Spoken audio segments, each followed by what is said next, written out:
চৈতন্য চরিতামৃত মধ্যলীলা চৈতন্য চরিতামৃত মধ্যলীলা বিংশ পরিচ্ছেদ বারাণসীতে শ্রীচৈতন্য মহাপ্রভুর সঙ্গে সনাতন গোস্বামীর সাক্ষাৎকার এবং শিক্ষালাভ। এই পরিচ্ছেদের কথাসারে শ্রীল ভক্তিবিনোদ ঠাকুর তাঁর অমৃত প্রবাহ ভাষ্যে লিখেছেন, সনাতন গোস্বামী যখন নবাব হুসেন শাহের কারাগারে বন্দী ছিলেন, তখন তিনি রূপ গোস্বামীর কাছ থেকে সংবাদ পেলেন যে শ্রীচৈতন্য মহাপ্রভু মথুরায় গিয়েছেন। বন্দিশালার রক্ষককে মিষ্টবাক্য এবং ৭,০০০ মুদ্রা উৎকোচ দিয়ে বশ করে সনাতন গঙ্গা পার হয়ে পলায়ন করলেন। সঙ্গী ঈশানের কাছে ৮টি স্বর্ণমুদ্রা থাকায় পাত্রা পর্বতের ভৌমিক তাদের হত্যা করে সেই মুদ্রা নেওয়ার আশায় সনাতনের আতিথ্য বিধান করলেন। সনাতন ঈশানকে জিজ্ঞাসা করে জানতে পারলেন যে তার কাছে স্বর্ণ মুদ্রা আছে। সেই মুদ্রাকে অনর্থ বলে জেনে সেই ভূঁইয়াকে তা দিয়ে তিনি পর্বতময় দেশ অতিক্রম করলেন। পর্বত পার হয়ে ঈশানকে দেশে বিদায় দিলেন। হাজিপুরে পৌঁছলে তার ভগ্নিপতি রাজকর্মচারী শ্রীকান্ত তাকে দেখে এবং তার কাছে সমস্ত বৃত্তান্ত শুনে তাকে গঙ্গা পার করে দিলেন। তিনি পায়ে হেঁটে কাশীধামে এসে চন্দ্রশেখরের আসলেন। মহাপ্রভু তাকে ডাকিয়ে এনে তার প্রতি কৃপা পূর্বক বেশ পরিবর্তন ও ভদ্র করবার আদেশ দিলেন। সনাতন ভদ্র হয়ে এলে তপন মিশ্র প্রদত্ত পুরাতন বস্তুকে কৌপিন ও বহির্বাস করে পরিধান করলেন। তার ভগ্নিপতি শ্রীকান্ত তাকে যে ভোট কম্বলটি দিয়েছিল সেটি বদল করে গঙ্গাতীর থেকে একখানি ছেঁড়া কাঁথা ধারণ করে প্রভুর আনন্দ উৎপাদন করলেন। সনাতন সেখানে অবস্থান করে মহাপ্রভুকে তত্ত্ব জিজ্ঞাসা করলে মহাপ্রভু প্রথমে জীবের স্বরূপ ও কৃষ্ণ শক্তি বোঝালেন, পরে সম্বন্ধ জ্ঞান শিক্ষা দিয়ে অভিধেয়রূপা ভক্তির ব্যাখ্যা করলেন। কৃষ্ণের স্বরূপ বিচারে রূক্ষ, আত্মা ও ভগবানের বিচার স্বয়ংরূপ, তদেকাত্ম ও আবেশ। তার মধ্যে বৈভব ও প্রাভব বিলাসাদিক্রমে ভগবানের মূর্তিভেদ বিচার করে দিলেন। তারপর পুরুষ অবতারের মায়া বৈভব, মনন্তর অবতার, গুণাবতার, শক্তাবেশাবতার ও বাল্যপৌগগু বয়স ভেদে লীলাসমূহ এবং কিশোর লীলার নিত্যতা ব্যাখ্যা করলেন। শ্লোক ১, যার প্রসাদে নিজ ব্যক্তিও ভক্তিশাস্ত্র প্রবর্তক হতে পারেন, সেই অনন্ত অদ্ভুত ঐশ্বর্য বিশিষ্ট শ্রীচৈতন্য মহাপ্রভুকে বন্দনা করি। ২.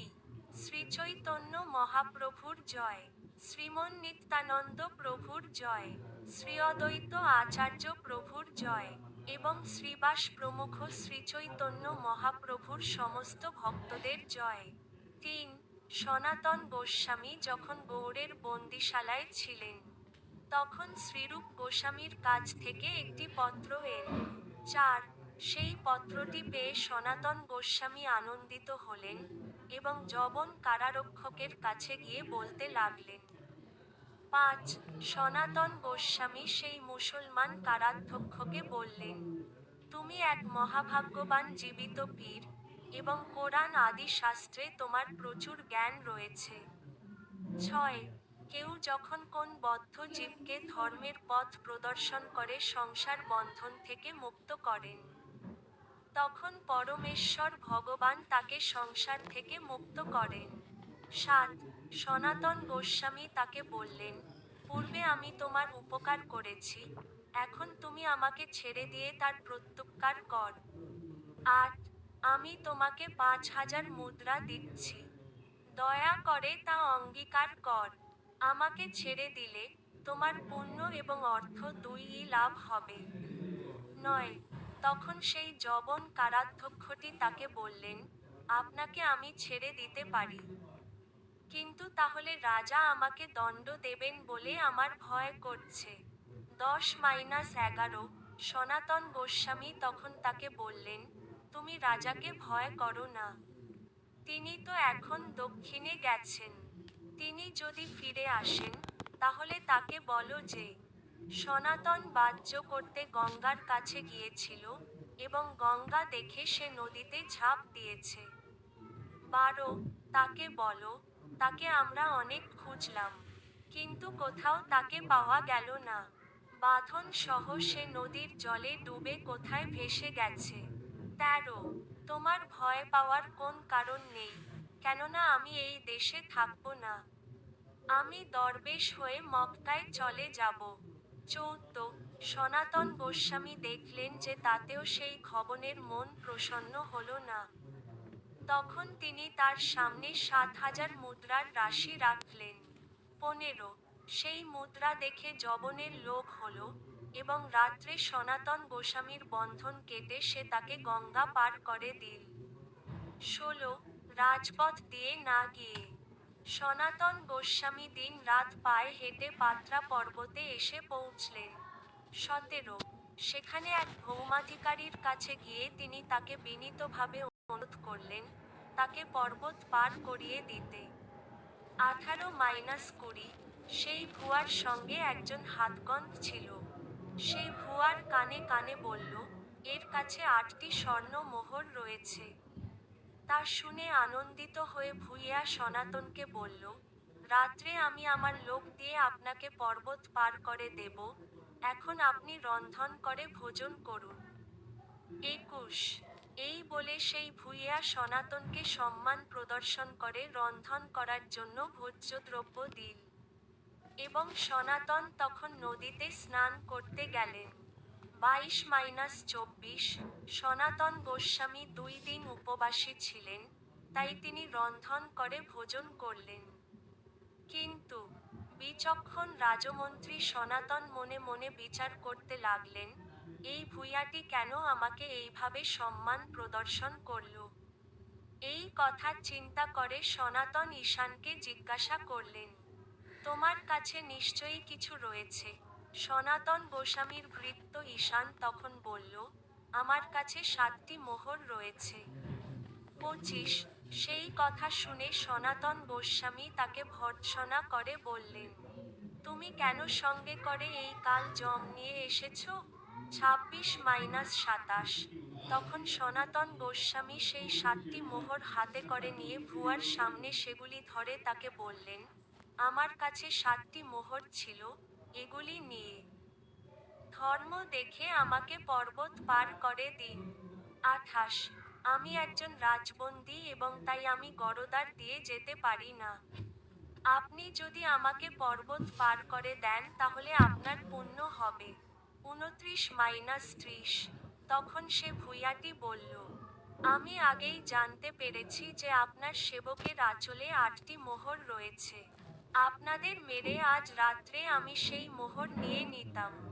ভালোই হলো, আপনি আমাকে নিজে থেকেই সেই কথা বললেন, তার ফলে আমি পাপকর্ম থেকে বিরত হলাম।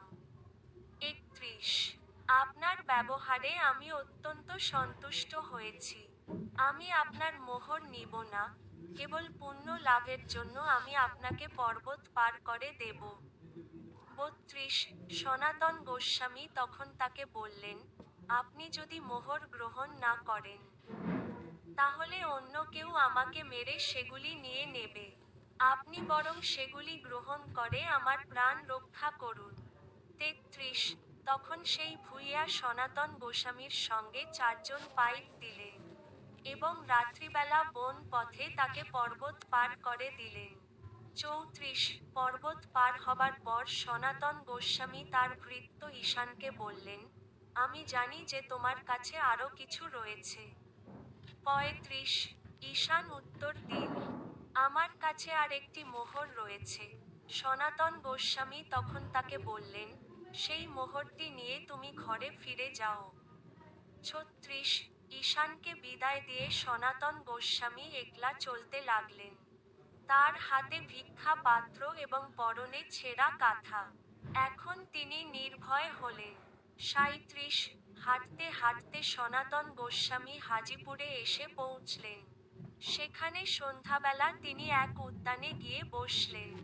38 সেই হাজিপুরে রাজকার্যে যুক্ত সনাতন গোস্বামীর ভগ্নিপতি শ্রীকান্ত ছিলেন।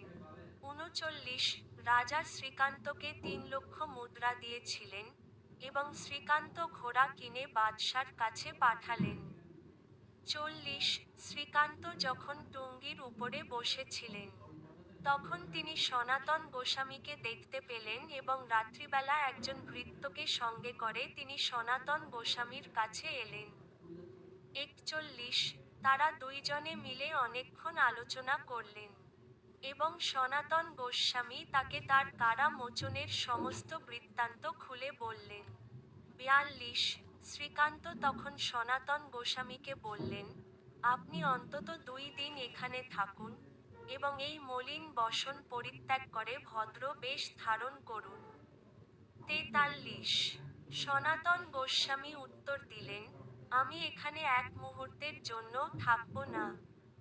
দয়া করে তুমি আমাকে গঙ্গা পার করে দাও। আমি এখনই এখান থেকে চলে যেতে চাই। 44 যত্ন করে শ্রীকান্ত সনাতন গোস্বামীকে একটি পশমের কম্বল দিলেন এবং তাকে গঙ্গা পার করে দিলেন।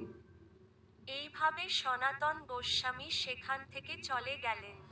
45 তার কয়েকদিন পর সনাতন গোস্বামী বারাণসীতে এসে উপস্থিত হলেন, এবং শ্রীচৈতন্য মহাপ্রভু সেখানে এসেছেন শুনে অত্যন্ত আনন্দিত হলেন। 46-47 সনাতন গোস্বামী তখন চন্দ্রশেখরের গৃহে গিয়ে দ্বারে বসলেন, এবং তার আগমন জানতে পেয়ে মহাপ্রভু চন্দ্রশেখরকে বললেন, দ্বারে একজন বৈষ্ণব এসেছেন, তাকে এখানে নিয়ে এস। কিন্তু চন্দ্রশেখর গিয়ে দেখলেন যে দ্বারে কোন বৈষ্ণব নেই। 48 চন্দ্রশেখর তখন শ্রীচৈতন্য মহাপ্রভুর কাছে গিয়ে বললেন, দ্বারে কোন বৈষ্ণব নেই। মহাপ্রভু তখন তাকে জিজ্ঞাসা করলেন, সেখানে কি কেউ আছে? 49 চন্দ্রশেখর তখন বললেন, হ্যাঁ, দ্বারে একজন দরবেশ আছেন। শ্রীচৈতন্য মহাপ্রভু তখন তাকে বললেন, তাকেই এখানে নিয়ে এস। চন্দ্রশেখর তখন সনাতন গোস্বামীকে গিয়ে বললেন, 50 হে দরবেশ, আপনি দয়া করে ভিতরে আসুন। মহাপ্রভু আপনাকে ডাকছেন। সে কথা শুনে অত্যন্ত আনন্দিত হয়ে সনাতন চন্দ্রশেখরের গৃহে প্রবেশ করলেন। 51 গৃহের অঙ্গনে সনাতন গোস্বামীকে দেখে শ্রীচৈতন্য মহাপ্রভু ছুটে এলেন, এবং তাকে আলিঙ্গন করে প্রেমাবিষ্ট হলেন। 52 শ্রীচৈতন্য মহাপ্রভুর স্পর্শে প্রেমাবিষ্ট হয়ে সনাতন গদগদ স্বরে বলতে লাগলেন, হে প্রভু, তুমি আমাকে ছুঁয়ো না।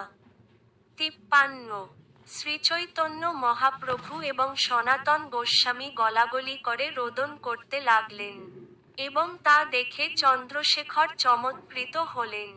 54 তার হাত ধরে শ্রীচৈতন্য মহাপ্রভু সনাতন গোস্বামীকে ভিতরে নিয়ে গেলেন, এবং পিণ্ডার উপরে তাকে তার পাশে বসালেন। 55 শ্রীচৈতন্য মহাপ্রভু তার নিচ দিয়ে সনাতনের অঙ্গ পরিষ্কার করে দিতে লাগলেন, এবং সনাতন বলতে লাগলেন, প্রর, দয়া করে আমাকে স্পর্শ করো না। 56 শ্রীচৈতন্য মহাপ্রভু তখন বললেন, আমি তোমাকে স্পর্শ করছি নিজেকে পবিত্র করার জন্য।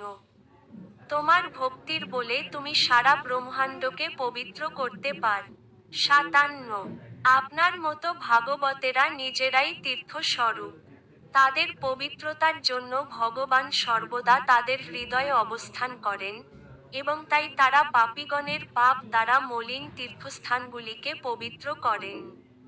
58 চতুর্বেদ পাঠী অর্থাৎ চতুর্বেদী ব্রাহ্মণ হলেই যে ভক্ত হয়, এমন নয়। আমার ভক্ত চণ্ডাল কুলে জন্মগ্রহণ করলেও আমার অত্যন্ত প্রিয়। তাকেই দান করা উচিত, এবং তার প্রসাদী গ্রহণ করা উচিত।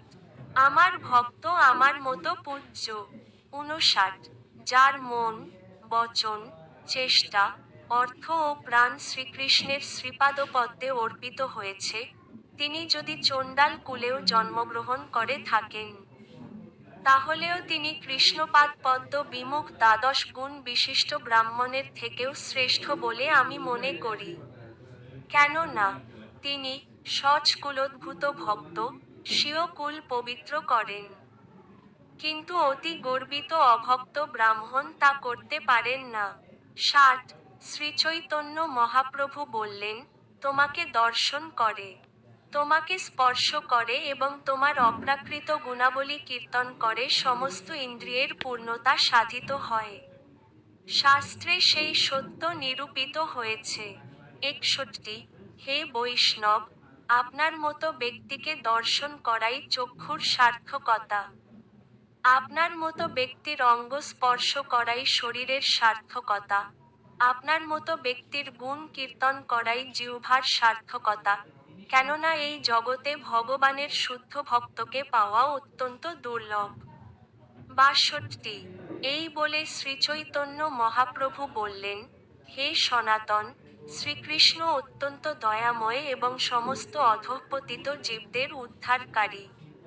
63 হে সনাতন, শ্রীকৃষ্ণ তোমাকে মহারৌরব থেকে উদ্ধার করেছেন। তিনি কৃপার সমুদ্র এবং তার কার্যকলাপ অতি গভীর ও অন্তহীন। 64 সনাতন গোস্বামী তখন বললেন, শ্রীকৃষ্ণকে আমি জানি না। আমি শুধু এইটুকুই জানি যে আপনার কৃপার প্রভাবেই আমি উদ্ধার লাভ করেছি। 65 শ্রীচৈতন্য মহাপ্রভু তখন সনাতন গোস্বামীকে জিজ্ঞাসা করলেন, কিভাবে তুমি কারাগার থেকে মুক্তি পেলে? সনাতন গোস্বামী তখন আদ্যোপান্ত সমস্ত বৃত্তান্ত তাকে শোনালেন। 66 শ্রীচৈতন্য মহাপ্রভু তখন তাকে বললেন, তোমার দুই ভাই রূপ এবং অনুপমের সঙ্গে আমার প্রয়াগে সাক্ষাৎ হয়েছিল। তারা দুইজনে এখন বৃন্দাবনে গিয়েছে। 67 শ্রীচৈতন্য মহাপ্রভু তখন তপন মিশ্র ও চন্দ্রশেখরের সঙ্গে সনাতন গোস্বামীর পরিচয় করিয়ে দিলেন। 68 তপন মিশ্র তখন সনাতন গোস্বামীকে তার গৃহে নিমন্ত্রণ করলেন এবং শ্রীচৈতন্য মহাপ্রভু তখন সনাতন গোস্বামীকে বললেন, সনাতন, যাও মস্তক মুণ্ডন করে এস। 69 তারপর শ্রীচৈতন্য মহাপ্রভু চন্দ্রশেখরকে ডেকে বললেন, একে নিয়ে যাও এবং এর এই বেশ ছাড়িয়ে অন্য বেশ পরাও। 70 চন্দ্রশেখর তখন সনাতন গোস্বামীকে চুল, দাড়ি কামিয়ে ভদ্র করালেন এবং তাকে গঙ্গা স্নান করিয়ে পরিধানের জন্য নতুন কাপড় প্রদান করলেন।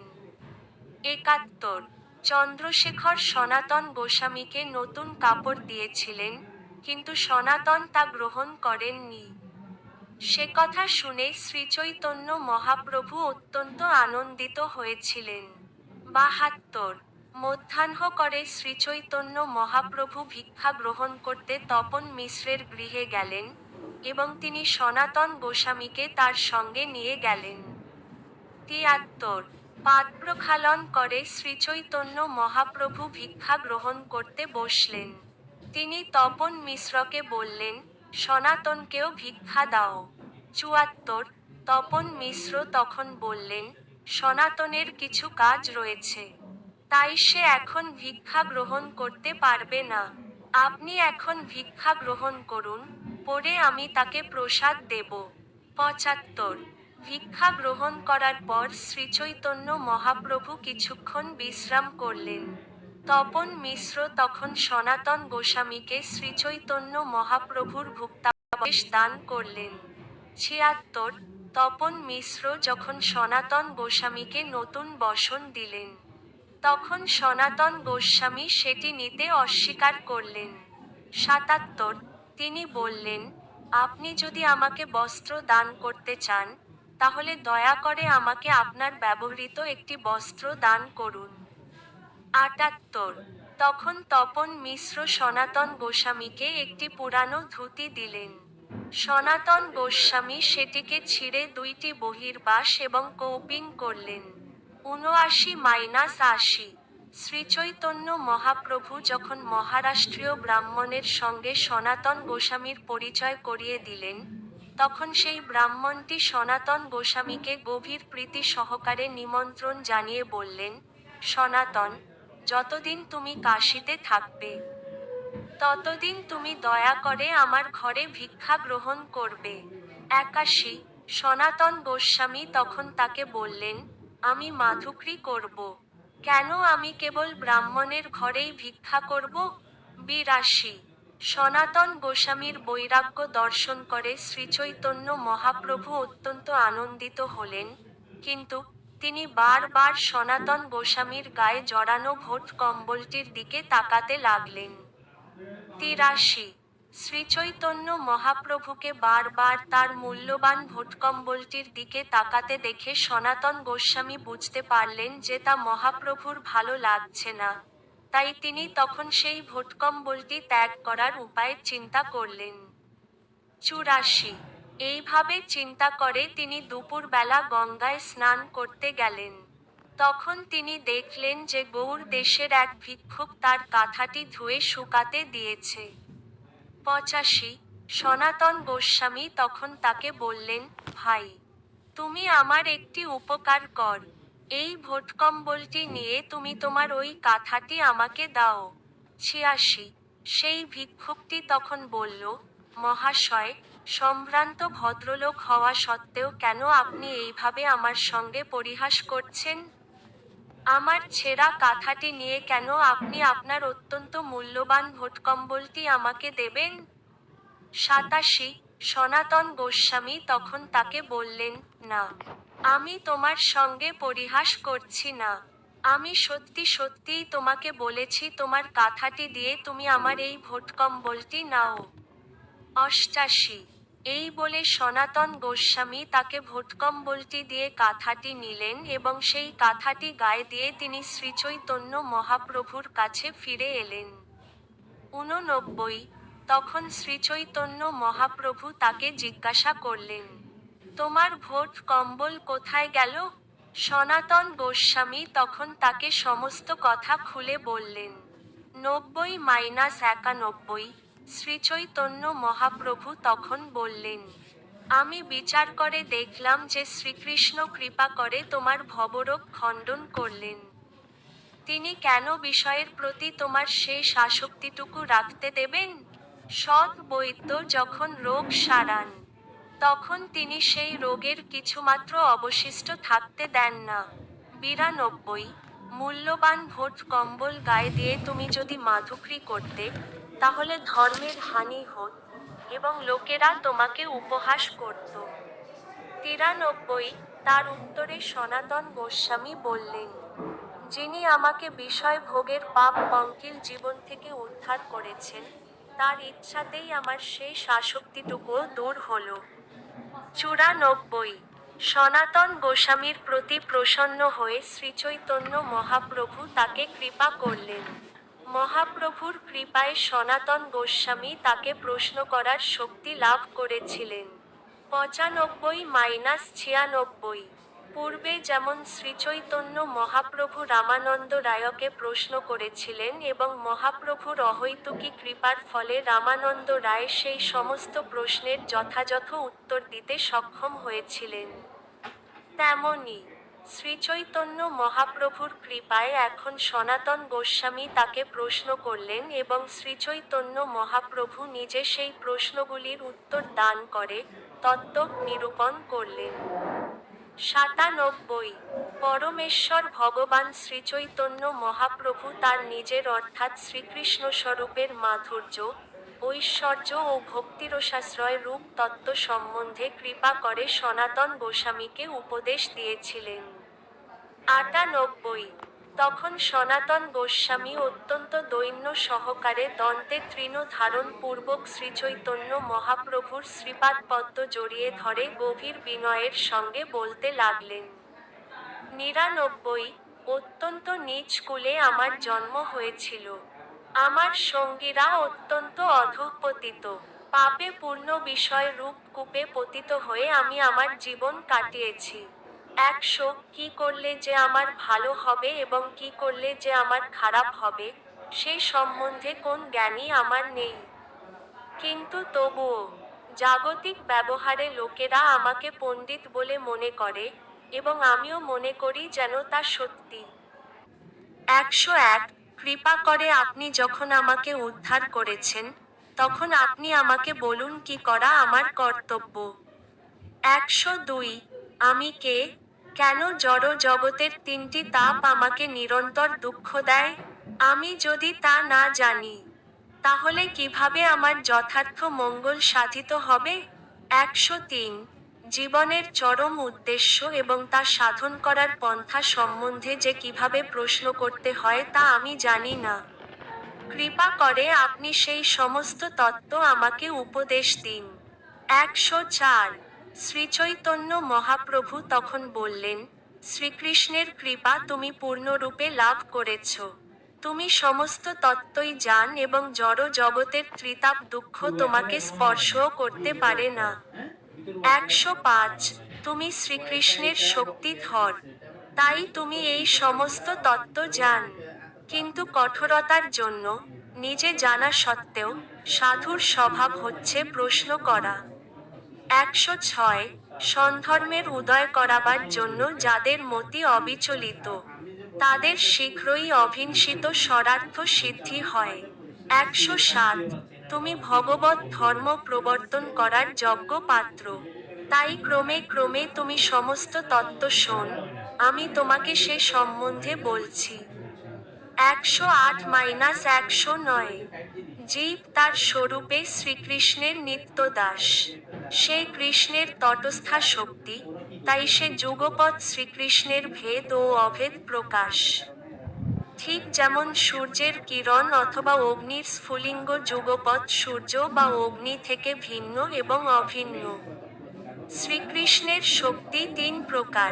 110 এই স্থানে অবস্থিত অগ্নির প্রভা বা আলোক যেমন সর্বত্র ব্যাপ্ত হয়, সেই রকম পরব্রহ্মের শক্তি অখিল জগৎ জুড়ে ব্যাপ্ত হয়ে আছে। 111 শ্রীকৃষ্ণের শক্তির 3টি স্বাভাবিক পরিণতি হচ্ছে চিৎশক্তি, জীবশক্তি এবং মায়া শক্তি। 112 বিষ্ণু শক্তি 3 প্রকার পরা, ক্ষেত্রজ্ঞা ও অবিদ্যা। পরাশক্তি হচ্ছে চিৎশক্তি, ক্ষেত্রজ্ঞা শক্তি হচ্ছে জীবশক্তি, যা পরাশক্তি সম্ভূত হলেও অবিদ্যার দ্বারা আচ্ছন্ন হতে পারে। এবং তৃতীয় শক্তিটি হচ্ছে কর্ম সংজ্ঞারূপা অবিদ্যা শক্তি অর্থাৎ মায়া শক্তি। 113 সমস্ত ভাবের অচিন্ত্য জ্ঞানগোচর শক্তিসমূহ ব্রহ্মে বর্তমান।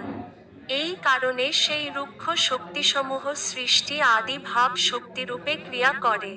হে তাপস শ্রেষ্ঠ, অগ্নির যেমন উষ্ণতা ধর্ম স্বতঃসিদ্ধ, শক্তিসমূহ তেমন ব্রহ্মের স্বতঃসিদ্ধ ধর্ম।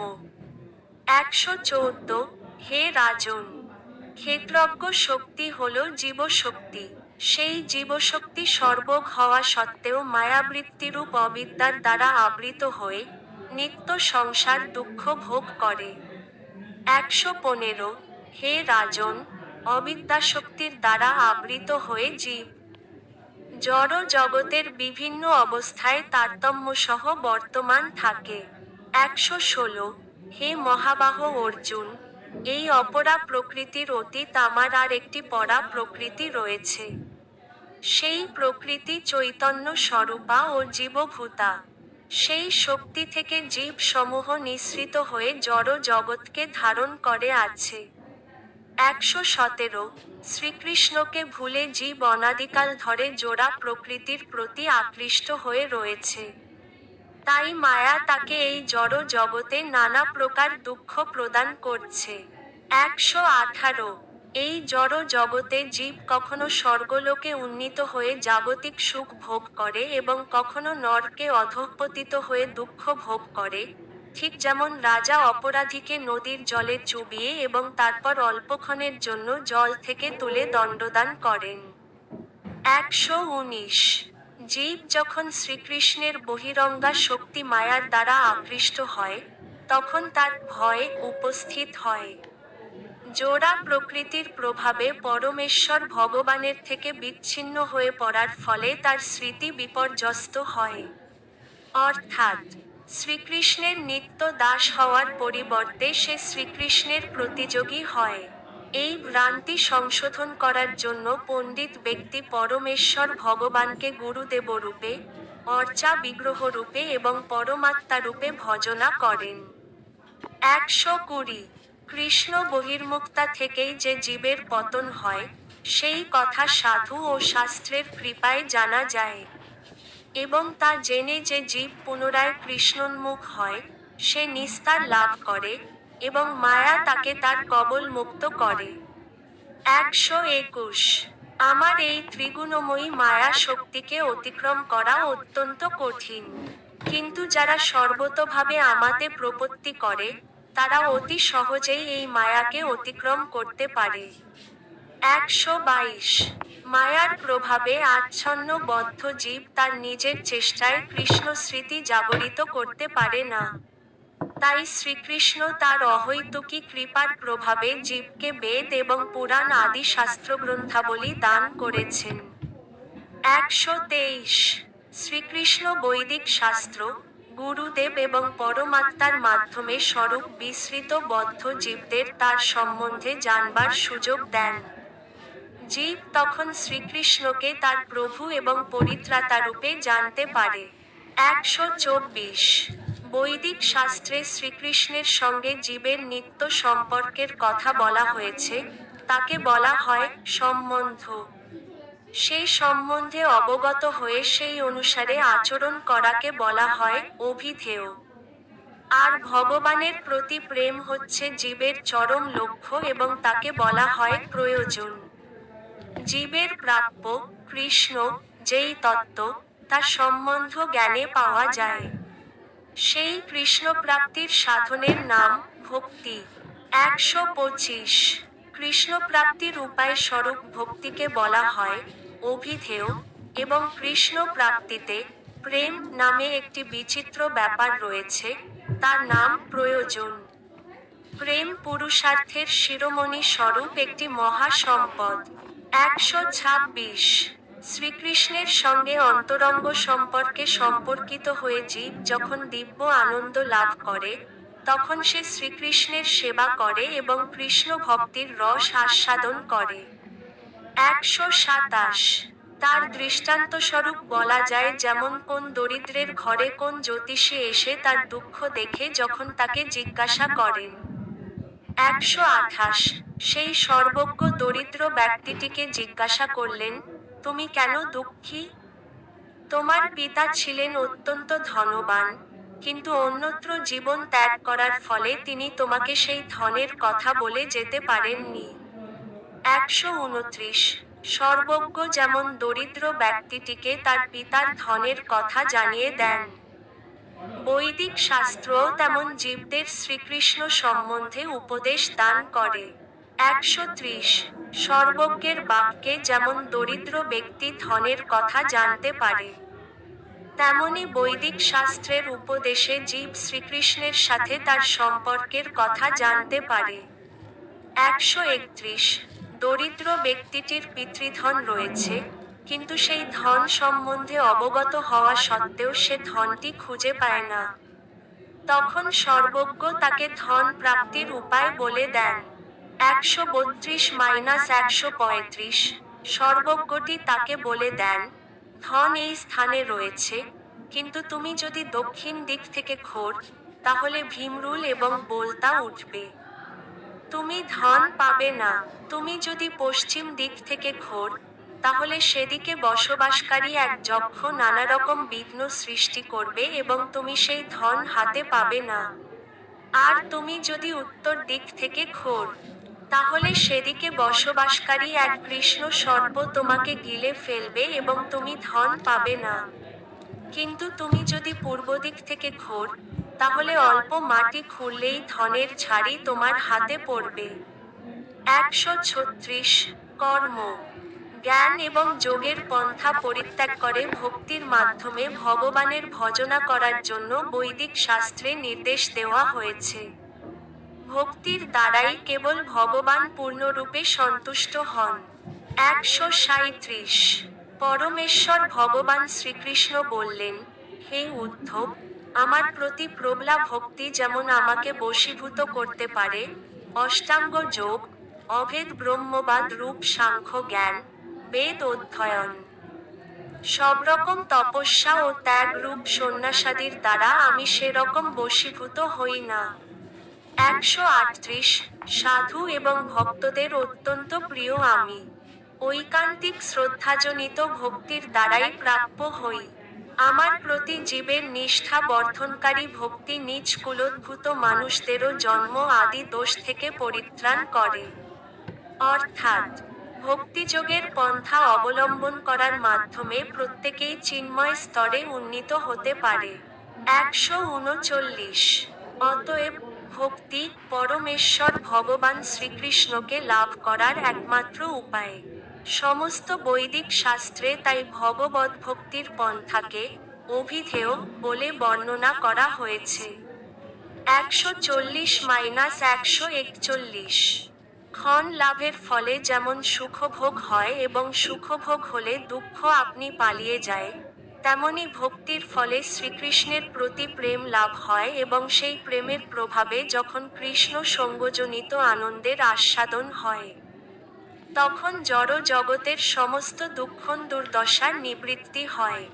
142 দারিদ্র্য নাশ বা জড় জগতের দুঃখ নিবৃত্তি এগুলি প্রেমের ফল নয়। তার প্রকৃত উদ্দেশ্য হচ্ছে চিন্ময় আনন্দ আস্বাদন করা। সেইটিই ভগবদ্ভক্তির মুখ্য প্রয়োজন। 143 বৈদিক শাস্ত্রে সম্বন্ধ, অভিধেয় ও প্রয়োজন এই তিনটি বিষয়ে বর্ণিত হয়েছে।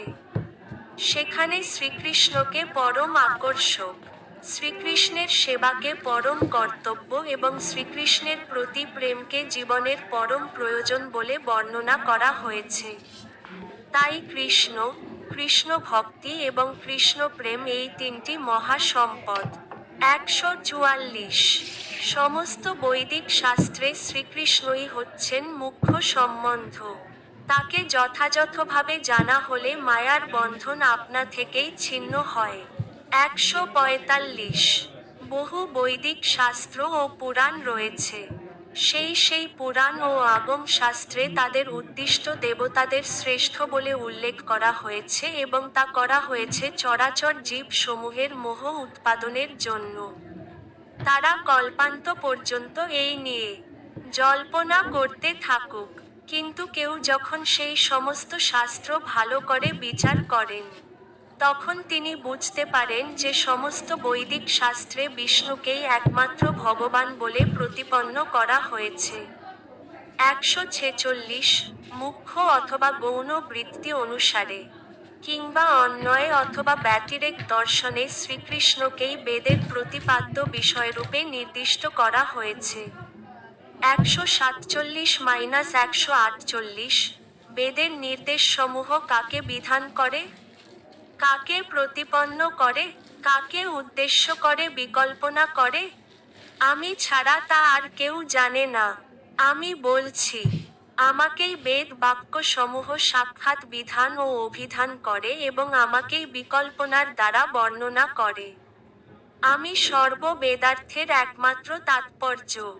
বেদের সিদ্ধান্ত সমূহ বিচারপূর্বক বিত্ত মানুষেরা আমার ও মায়ার ভিতর পার্থক্য নিরূপণ করে পরিশেষে মায়াকে সম্পূর্ণরূপে পরিত্যাগ করে এবং সম্পূর্ণভাবে আমার শরণাগত হয়ে প্রসন্ন হয়। 149 শ্রীকৃষ্ণের স্বরূপ অনন্ত এবং তার বৈভব অপার। তার অনন্ত শক্তি চিৎশক্তি, মায়া শক্তি এবং জীবশক্তি রূপে প্রকাশিত। 150 চিন্ময় বৈকুণ্ঠ এবং ব্রহ্মাণ্ড সমূহ শ্রীকৃষ্ণের অন্তরঙ্গা শক্তি ও বহিরঙ্গা শক্তির বিকার। তাই শ্রীকৃষ্ণ জড় এবং চেতন উভয় জগতেরই সমাশ্রয়। 151 শ্রীমদ্ভাগবতের দশম স্কন্ধে দশম তত্ত্বের বর্ণনা করা হয়েছে। এই দশম তত্ত্ব হচ্ছেন সমস্ত আশ্রিতগণের আশ্রয় বিগ্রহস্বরূপ পরমেশ্বর ভগবান। তার নাম শ্রীকৃষ্ণ এবং তিনি সমস্ত জগতের পরম ধাম। আমি তার উদ্দেশ্যে আমার সশ্রদ্ধ প্রণতি নিবেদন করি। 152 হে সনাতন, শ্রীকৃষ্ণের স্বরূপের বিচার শোন। তিনি অদয় জ্ঞান তত্ত্ব, কিন্তু তিনি বৃন্দাবনে নন্দ মহারাজের পুত্ররূপে বিরাজ করেন। 153 শ্রীকৃষ্ণ সবকিছুর আদি তত্ত্ব। তার থেকে সমস্ত অংশ প্রকটিত হয়েছে। তিনি পূর্ণ কিশোর বয়স্ক, তার শ্রীবিগ্রহ সচ্চিদানন্দময়, তিনি সকলের প্রভু এবং সবকিছুর আশ্রয়। 154 শ্রীকৃষ্ণ, যিনি গোবিন্দ নামেও পরিচিত। তিনি হচ্ছেন পরম ঈশ্বর। তার রূপ সচ্চিদানন্দময়, নিত্য, জ্ঞানময় এবং আনন্দময়। তিনি হচ্ছেন সব কিছুর পরম উৎস। তার কোন উৎস নেই, কেননা তিনি হচ্ছেন সমস্ত কারণের পরম কারণ। 155 শ্রীকৃষ্ণ স্বয়ং ভগবান। তার আর এক নাম গোবিন্দ। তিনি সর্বৈশ্বর্যপূর্ণ এবং গোলক তার নিত্যধাম। 156 ভগবানের এই সমস্ত অবতারেরা পুরুষাবতারদের অংশ অথবা কলা, কিন্তু শ্রীকৃষ্ণ হচ্ছেন স্বয়ং পরমেশ্বর ভগবান। যুগে যুগে তিনি অসুরদের অত্যাচার থেকে জগৎকে রক্ষা করার জন্য আবির্ভূত হন। 157 পরম তত্ত্বকে জানার তিনটি পন্থা হচ্ছে জ্ঞান, যোগ এবং ভক্তি। এই তিনটি পন্থার মাধ্যমে পরম তত্ত্ব যথাক্রমে রুক্ষ, পরমাত্মা এবং ভগবানরূপে উপলব্ধ হন। 158 যা অন্বয় জ্ঞান, অর্থাৎ এক এবং অদ্বিতীয় বাস্তব বস্তু, তত্ত্বজ্ঞ পণ্ডিতেরা তাকেই পরমার্থ বলেন। সেই তত্ত্ববস্তু রুক্ষ, পরমাত্মা ও ভগবান, এই তিন নামে অভিহিত হন। 159 ব্রহ্মজ্যোতি তার অঙ্গকান্তি এবং তা নির্বিশেষরূপে প্রকাশিত হয়, ঠিক যেমন সূর্যকে চর্মচক্ষে জ্যোতির্ময় বলে মনে হয়। 160 অনন্ত কোটি ব্রহ্মাণ্ডে অনন্ত বসুধাদি বিভূতির দ্বারা যিনি ভেদপ্রাপ্ত হয়েছেন। সেই পূর্ণ, নিরবচ্ছিন্ন এবং অশেষভূত রুক্ষ যার প্রভা, সেই আদিপুরুষ গোবিন্দকে আমি ভজনা করি। 161 পরমাত্মা হচ্ছেন শ্রীকৃষ্ণের এক অংশ। শ্রীকৃষ্ণ হচ্ছেন পরমাত্মারও পরমাত্মা, তাই তিনি সবকিছুরই পরম উৎস। 162 শ্রীকৃষ্ণকে সমস্ত আত্মার আত্মস্বরূপ বলে যান। সমগ্র জগতের মঙ্গল সাধনের জন্য তিনি এখানে তার অন্তরঙ্গা শক্তির প্রভাবে মানুষের মতো প্রকট হয়েছেন। 163 ভগবান শ্রীকৃষ্ণ বললেন, হে অর্জুন, এর থেকে বেশি আর কি বলবো? আমি আমার প্রকাশের এক অংশের দ্বারা সমস্ত জগতে প্রবিষ্ট হয়ে বর্তমান থাকি। 164 ভক্তির মাধ্যমেই কেবল সর্বতোভাবে পূর্ণ ভগবানের রূপ অনুভব করা যায়। যদিও তার বিগ্রহ এক, কিন্তু তিনি অনন্ত স্বরূপে প্রকাশিত হন। 165 স্বয়ংরূপ, তদেকাত্মরূপ এবং আবেশ এই তিনটি পরমেশ্বর ভগবানের মুখ্য রূপ। 166 স্বয়ংরূপ ও স্বয়ংপ্রকাশ এই দুই রূপে তিনি প্রকাশিত হন। স্বয়ংরূপে বৃন্দাবনে গোপ বালক রূপে এক কৃষ্ণ। 167 প্রাভব এবং বৈভব এই দুই রূপে কৃষ্ণ নিজেকে প্রকাশ করেন। যেমন তার এক বন্ধু রাস নৃত্যের সময় বহুরূপে প্রকাশিত হয়েছিল। 168 শ্রীকৃষ্ণ যখন দ্বারকায় 16,108 মহিষীকে বিবাহ করেছিলেন, তখন তিনি বহু মূর্তি ধারণ করেছিলেন। এইভাবে বহুরূপে ভগবান যখন নিজেকে প্রকাশ করেন, শাস্ত্রের সিদ্ধান্ত অনুসারে তাকে বলা হয় প্রাভব প্রকাশ। 169 শ্রীকৃষ্ণের প্রাভব প্রকাশ সৌভ্রী আদি ঋষিদের কায়বুহের মতো নয়। সেরকম যদি কায়বুহ হতো, তাহলে তা দেখে নারদ মুনি বিস্মিত হতেন না। 170 এটি পরম আশ্চর্যজনক যে, ভগবান শ্রীকৃষ্ণ এক এবং অদ্বিতীয় হওয়া সত্ত্বেও নিজেকে একই রূপে 16,000 বিভিন্ন দেহে প্রকাশ করে 16,000 মহিষীকে তাদের নিজ নিজ প্রাসাদে বিবাহ করেছিলেন।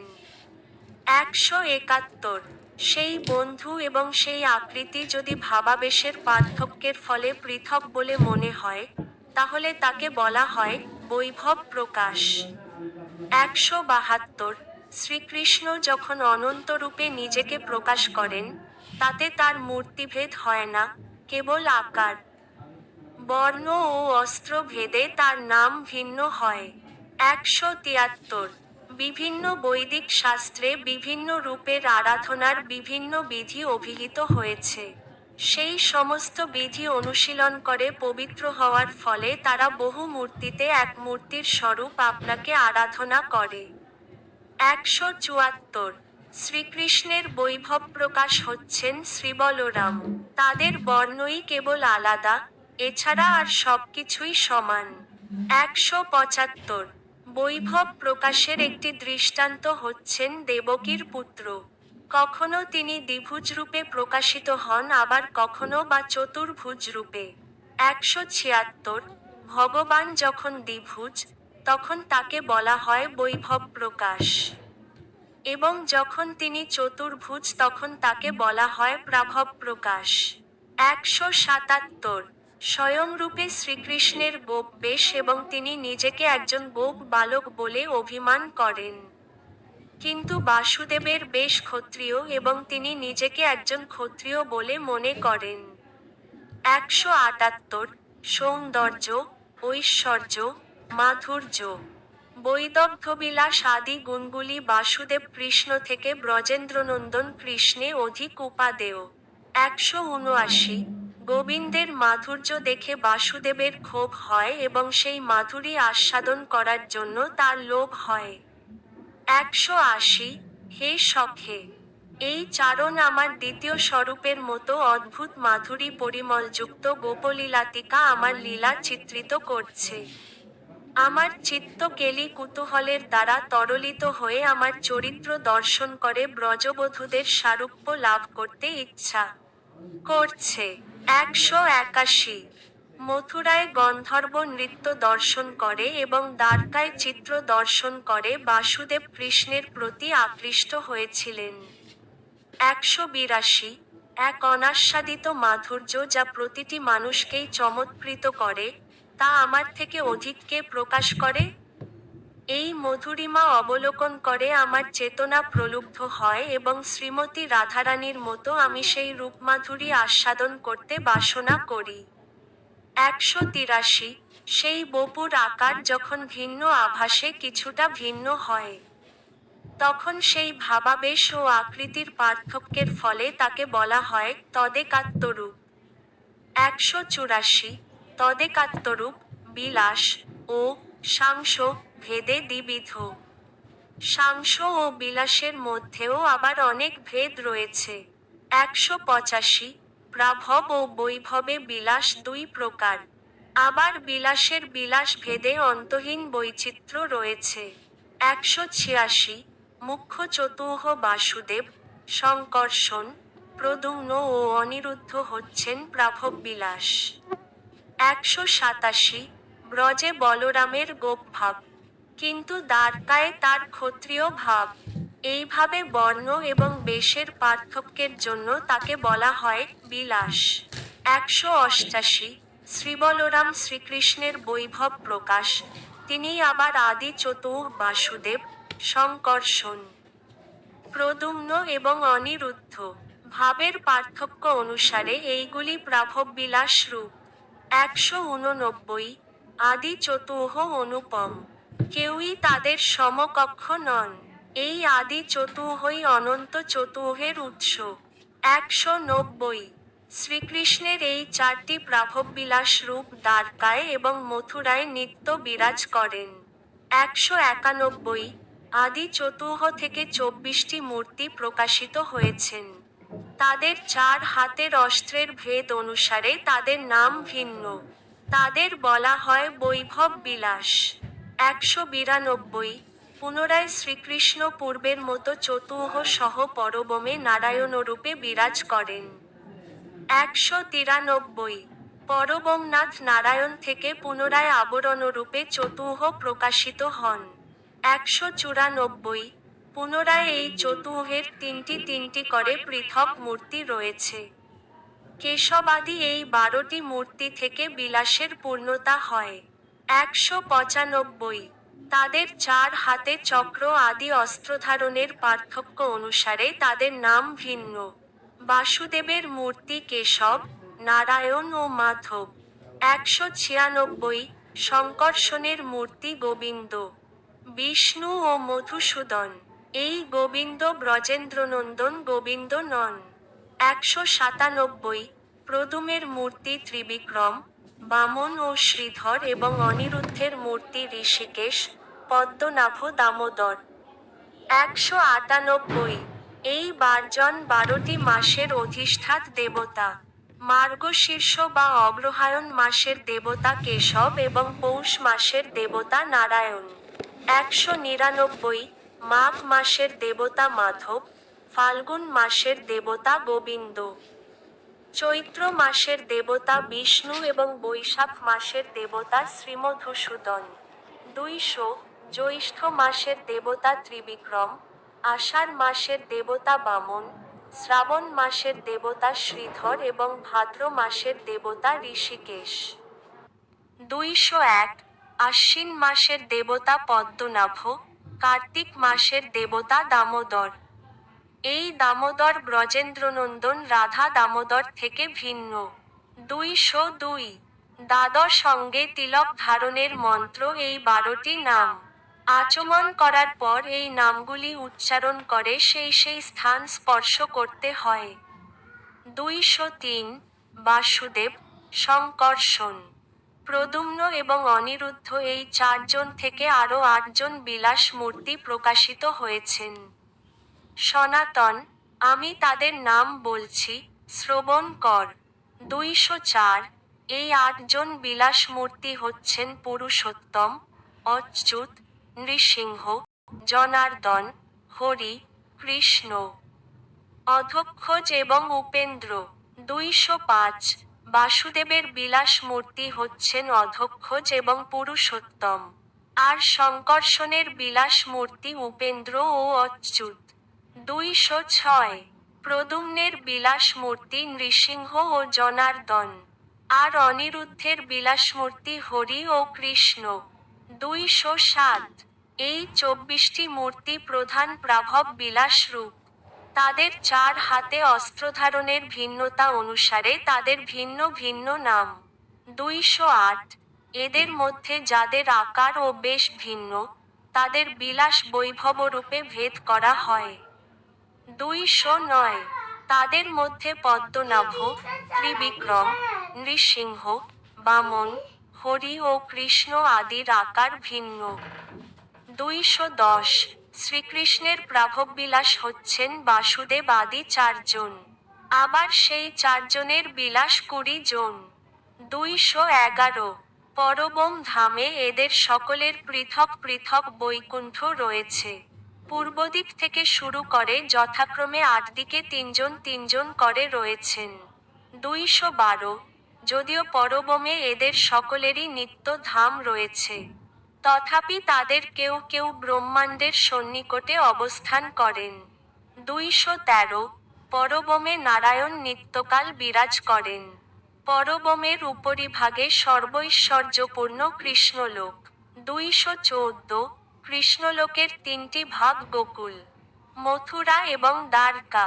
215 কেশব মথুরায় নিত্য বিরাজ করেন এবং পুরুষোত্তম জগন্নাথ নামে নীলাচলে নিত্য বিরাজ করেন। 216 প্রয়াগে ভগবান বিন্দুমাধবরূপে বিরাজমান। মন্দার পর্বতে তিনি শ্রীমধুসূদন রূপে এবং আনন্দারণ্যে বাসুদেব, পদ্মনাভ ও জনার্দন রূপে বিরাজ করেন। 217 বিষ্ণুকাঞ্চিতে তিনি বিষ্ণুরূপে বিরাজমান এবং মায়াপুরে হরিরূপে বিরাজমান। এই প্রকারে নানা মূর্তি ধারণ করে তিনি ব্রহ্মাণ্ড জুড়ে বিরাজ করেন। 218 এইভাবে ব্রহ্মাণ্ডের মধ্যে ভগবানের বিভিন্ন মূর্তি প্রকাশিত হয়েছেন। সপ্তদ্বীপে, নবখণ্ডে তারা লীলাবিলাস করছেন। 219 তার ভক্তদের সুখ দেওয়ার জন্য এবং জগতের অধর্ম নাশ করে ধর্ম সংস্থাপনের জন্য ভগবান ব্রহ্মাণ্ডের সর্বত্র বিভিন্ন রূপে প্রকাশিত হয়েছেন। 220 তাদের মধ্যে কাউকে অবতার বলে গণনা করা হয়, যেমন বিষ্ণু, ত্রিবিক্রম, নৃসিংহ ও বামন ইত্যাদি। 221 অস্ত্রধারণ ভেদের ফলে তাদের ভিন্ন ভিন্ন নাম। চক্র আদি অস্ত্রধারণের ভেদ ক্রমে তাদের নামের ভিন্নতা আমি বর্ণনা করছি। সনাতন, তুমি তা শ্রবণ কর। 222। দক্ষিণ দিকের নিচের হাত থেকে শুরু করে বাম দিকের নিচের হাত পর্যন্ত চক্র আদি অস্ত্রধারণ অনুসারে তার নাম ভেদের বর্ণনা আমি করছি। 223। সিদ্ধার্থ সংহিতার বর্ণনা অনুসারে শ্রীবিষ্ণুর 24টি রূপ। সেই বর্ণনা অনুসারে আমি চক্র আদি অস্ত্র ধারণের বর্ণনা করছি। 224। বাসুদেবের নিচের ডান হাতে গদা, উপরের ডান হাতে শঙ্খ, উপরের বাম হাতে চক্র এবং নিচের বাম হাতে পদ্ম। শঙ্কর্ষণের নিচের ডান হাতে গদা, উপরের ডান হাতে শঙ্খ, উপরের বাম হাতে পদ্ম এবং নিচের বাম হাতে চক্র। 225। প্রদ্যুম্ন নিচের ডান হাত থেকে শুরু করে নিচের বাম হাত পর্যন্ত যথাক্রমে চক্র, শঙ্খ, গদা এবং পদ্ম, এবং অনিরুদ্ধ চক্র, গদা, শঙ্খ এবং পদ্ম ধারণ করেন। 226। পরবমে বাসুদেব আদি নিজ নিজ অস্ত্র ধারণ করেছেন। সিদ্ধার্থ সংহিতার বর্ণনা অনুসারে আমি তা বর্ণনা করছি। 227। শ্রীকেশব পদ্ম, শঙ্খ, চক্র এবং গদা ধারণ করেন, এবং নারায়ণ শঙ্খ, পদ্ম, গদা ও চক্র ধারণ করেন। 228। শ্রীমাধবের 4 হাতে গদা, চক্র, শঙ্খ, পদ্ম এবং গোবিন্দের 4 হাতে যথাক্রমে চক্র, গদা, পদ্ম ও সহা। 229।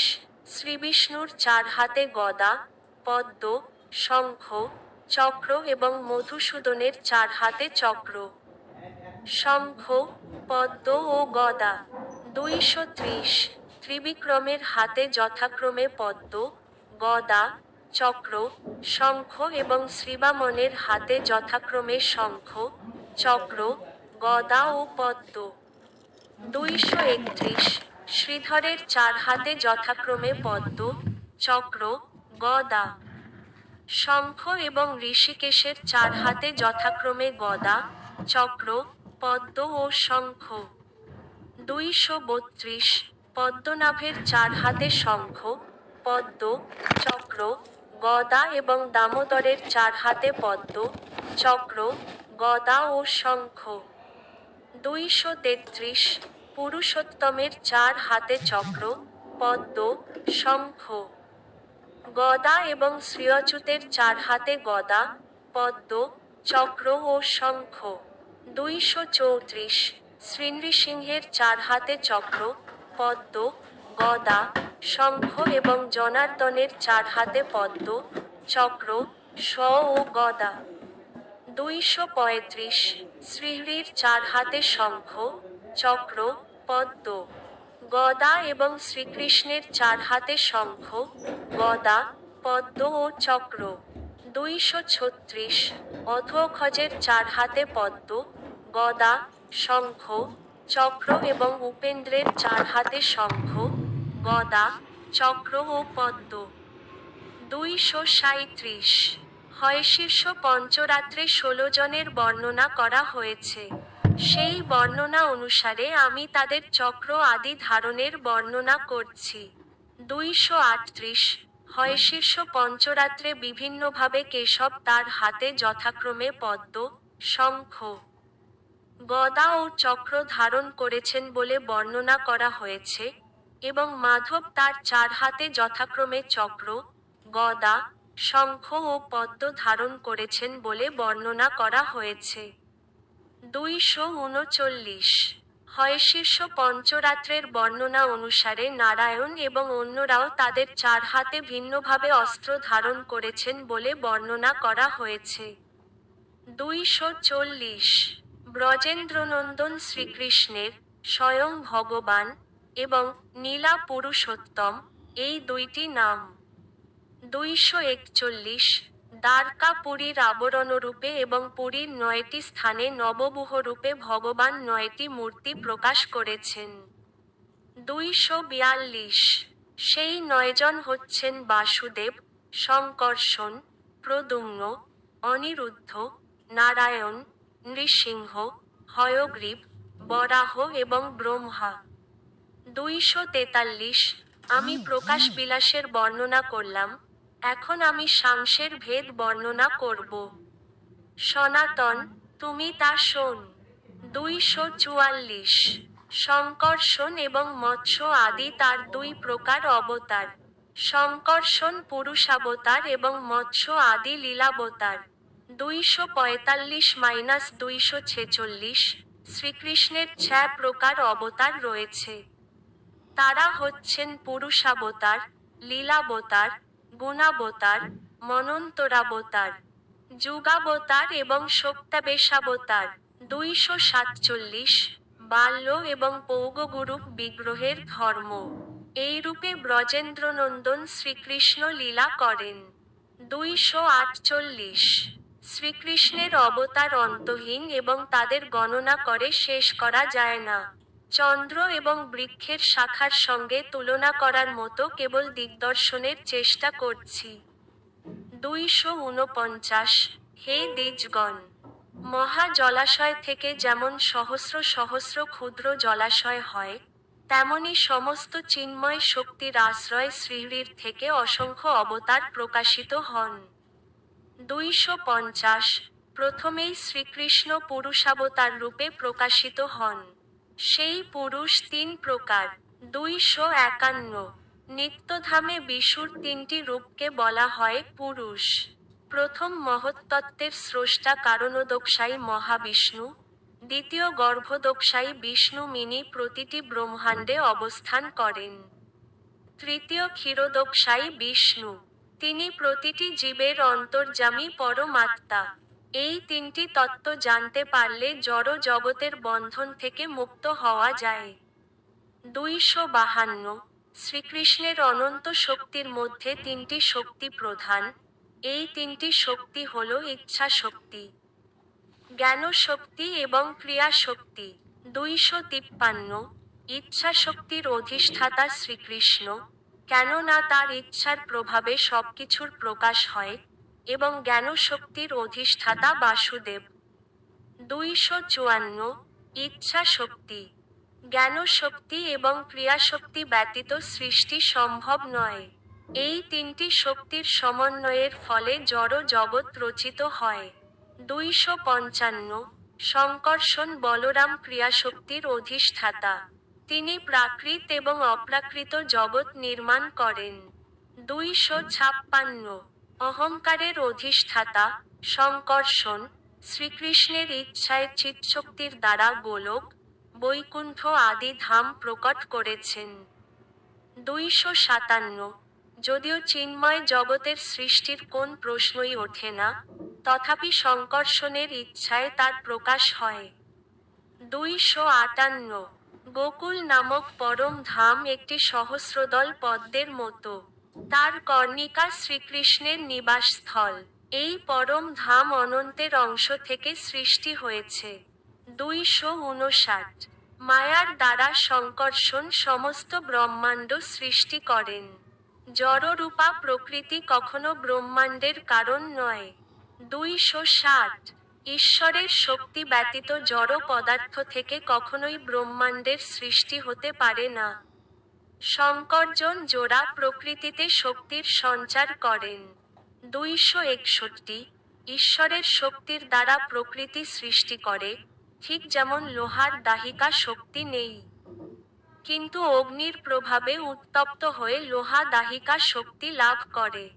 262 বলরাম ও কৃষ্ণ, এই 2জন জগতের নিমিত্ত ও উপাদান সদৃশ। তারা 2জনেই সমস্ত ভূতে প্রবেশ করে পরস্পরের ভেদ জ্ঞান উৎপন্ন করেছেন। 263 সৃষ্টির নিমিত্ত ভগবানের যেই মূর্তি প্রপঞ্চে অবতরণ করেন, তাকে বলা হয় অবতার। 264 তারা সকলেই মায়ার অতীত পরবমে অবস্থান করেন। তারা যখন জড় জগতে অবতরণ করেন, তখন তাদের বলা হয় অবতার। 265 মায়ার প্রতি দৃষ্টিপাত করে মায়াতে শক্তি সঞ্চার করার জন্য শ্রীশঙ্কর্ষণ প্রথমে মহাবিষ্ণুরূপে অবতীর্ণ হন। 266 সৃষ্টির আদিতে পরমেশ্বর ভগবান সমস্ত উপাদান সহ পুরুষাবতার রূপ ধারণ করেছিলেন। জড় জগৎ সৃষ্টি করার জন্য তিনি প্রথমে 16টি প্রধান শক্তি সৃষ্টি করেছিলেন। 267 কারণারিসাই পুরুষই ভগবানের আদ্যাবতার। কাল, স্বভাব, কার্যকারণরূপ প্রকৃতি, মন আদি মহত্তত্ত্ব, মহাভূত আদি অহংকার, সত্ত্ব আদি গুণ, ইন্দ্রিয় সমূহ, বিরাট, সরাট, স্থাবর ও জঙ্গম সবই তার বিভূতি স্বরূপ। 268 সেই পুরুষ বীর্যাতে শয়ন করেন। কারণাতিশায়ী নামক সেই পুরুষই জগতের আদি কারণ। 269 কারণ সমুদ্রের পারে মায়ার নিত্য অবস্থিতি। বীর্যার অপর পারে পরবমে তা প্রবেশ করতে পারে না। 270 সেই বৈকুণ্ঠে রজগুণ এবং তমগুণ বা তাদের সঙ্গে মিশ্র সত্ত্ব বা কালবিক্রম নেই। সেখানে মায়ার পর্যন্ত কোন প্রভাব নেই, আর অন্যের কি কথা। সেখানে কেবল শ্রীকৃষ্ণের অনুব্রত দেবতা এবং দানবদের দ্বারা পূজিত পার্ষদ ভক্তেরা বাস করেন। 271 মায়ার দুইটি বৃত্তি, মায়া এবং প্রধান। মায়া হচ্ছে নিমিত্ত কারণ, এবং জগৎ সৃষ্টির উপাদান হচ্ছে প্রধান। 272 সেই পুরুষ যখন মায়ার প্রতি দৃষ্টিপাত করেন, তখন মায়া প্রকৃতি ক্ষোভিত হন এবং সেই মুহূর্তে পুরুষ তার মধ্যে বীর্যের সঞ্চার করেন। 273 জীবরূপ বীজকে প্রকৃতির গর্ভে সমর্পণ করার জন্য ভগবান স্বয়ং প্রকৃতিকে স্পর্শ করেন না, তিনি নিজের অঙ্গের ছায়ারূপী আভাসের দ্বারা প্রকৃতিকে স্পর্শ করে জীবরূপ বীজ তাতে সমর্পণ করেন। 274 সেই শ্রেষ্ঠ পুরুষ দৈবাৎ ক্ষুভিত ধর্মিণী স্বীয় মায়ায় নিজ বীর্য আধান করেছিলেন, তার ফলে মায়া হিরণ্ময় মহতত্ত্বকে প্রসব করেন।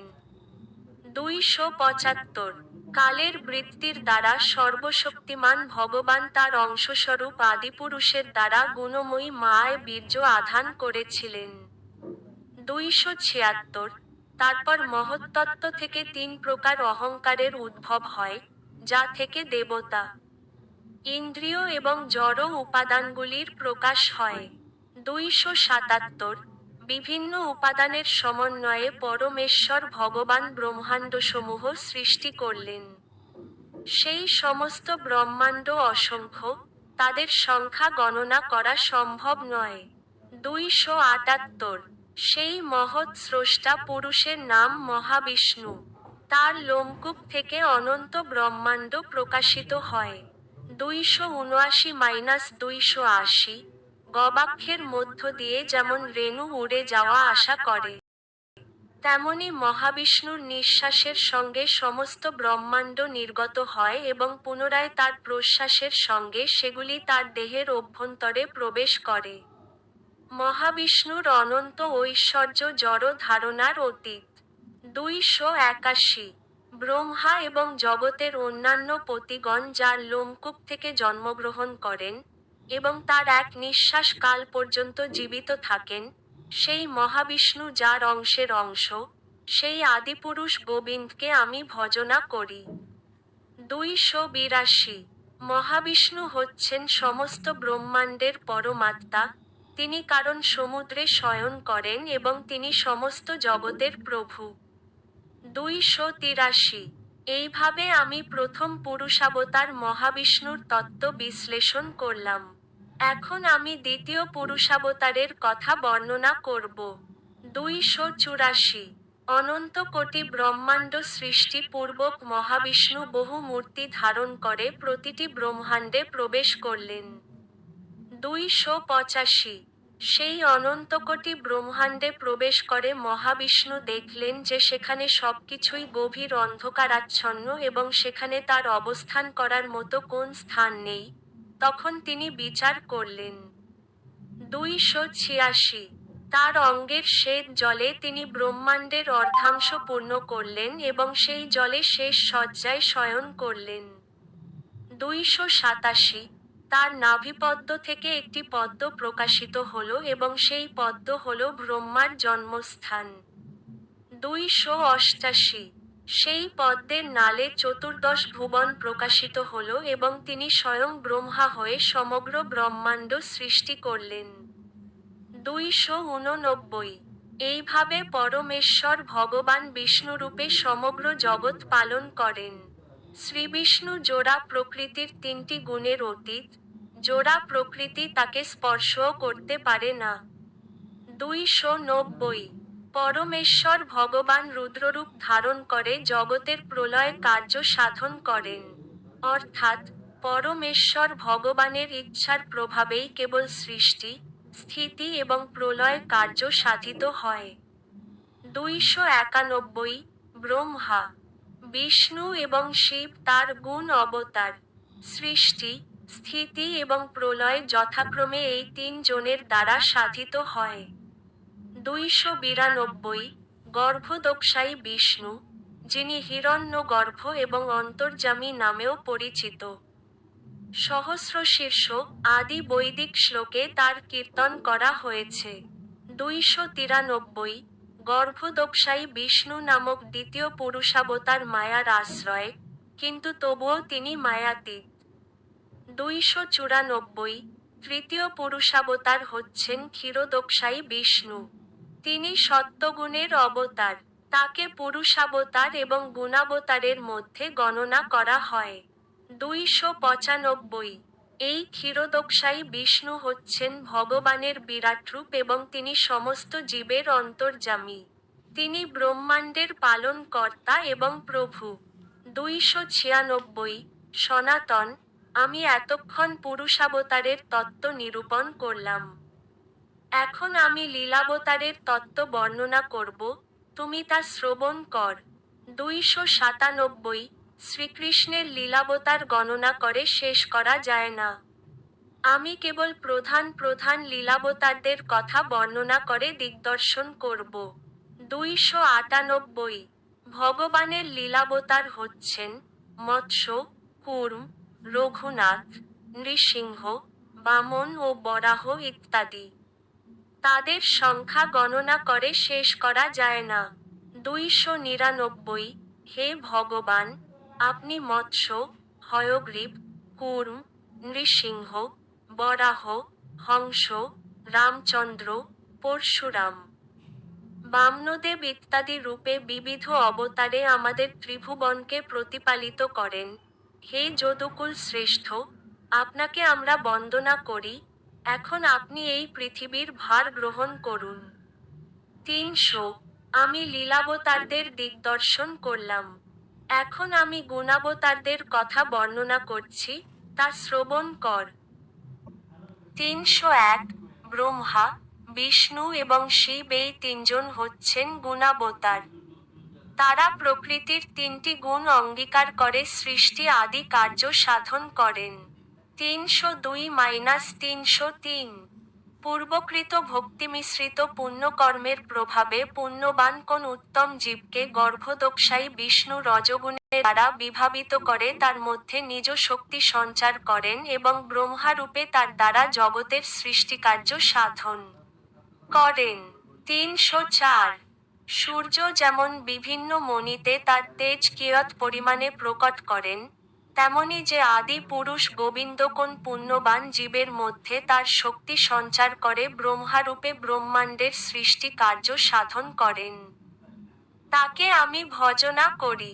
305 কোন কল্পে ভগবান যদি ব্রহ্মা হওয়ার মতো উপযুক্ত জীব না পান, তাহলে তিনি নিজেই তার অংশের দ্বারা ব্রহ্মারূপে প্রকাশিত হন। 306 সমস্ত বিশ্ব ব্রহ্মাণ্ডের পালনকর্তারা সমস্ত তীর্থের তীর্থস্বরূপ যার পদরজ মন্ত্রকে ধারণ করেন এবং ব্রহ্মা, শিব, আমি বলদেব ও লক্ষ্মী আমরা কেউ অংশের অংশরূপে যার পদরজ চিরকাল মস্তকে ধারণ করি।